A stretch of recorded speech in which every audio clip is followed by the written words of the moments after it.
Let's simplify the given logarithmic expression. So we'll begin by using a property of logarithm. That means if we have a times log of b, that this is the same as log of b raised to the power of a. So we'll use this property to simplify our first term and our second term and our third term as well. So this will be, we have log of 4 raised to the power of half, but we know that 4 is 2 squared. 2 squared raised to the power of 1 over 2.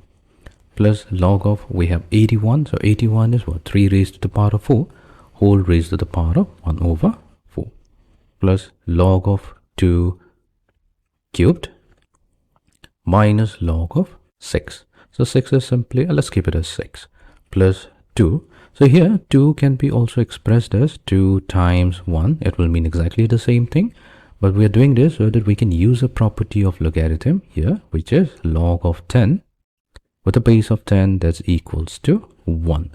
So here all the logarithm, the base is not mentioned, so that means this will be by default 10. So now in place of 1 we have log of 10. Now since we have log of 10, so that means we can also apply this property, and this is simply log of 10 squared. Fine. So let's further simplify this. So we have log of 2. So we have 2 squared raised to the power of half. We can use the law of indices. That means if we have a raised to the power of b whole raised to the power of c, that will be a raised to the power of b times c. This will give us 2 raised to the power of 1 plus log 3 raised to the power of, we have 4 times 1 4, so that will be 1 as well, plus log of 2 cubed minus log of 6 plus we have log of 10 squared.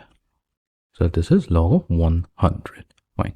Now what we'll do, we will combine the first, second, third and the last term using a property of logarithm, which is log of a plus log of b.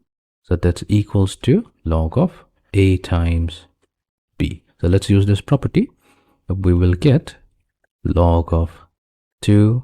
So this 2 multiplied to 3. Then we'll multiply it to 2 cubed and multiply it to 100. And we have this term which is negative log of 6. This we have left it because now we have 2 logarithms which are being subtracted. One logarithm is being subtracted from the other, and here we can use the property log of a minus log of b. So that's equals to log of a over b. Right, let's use this property. We will have log of 2 times 3 times 2 cubed times 1000 divided by 6.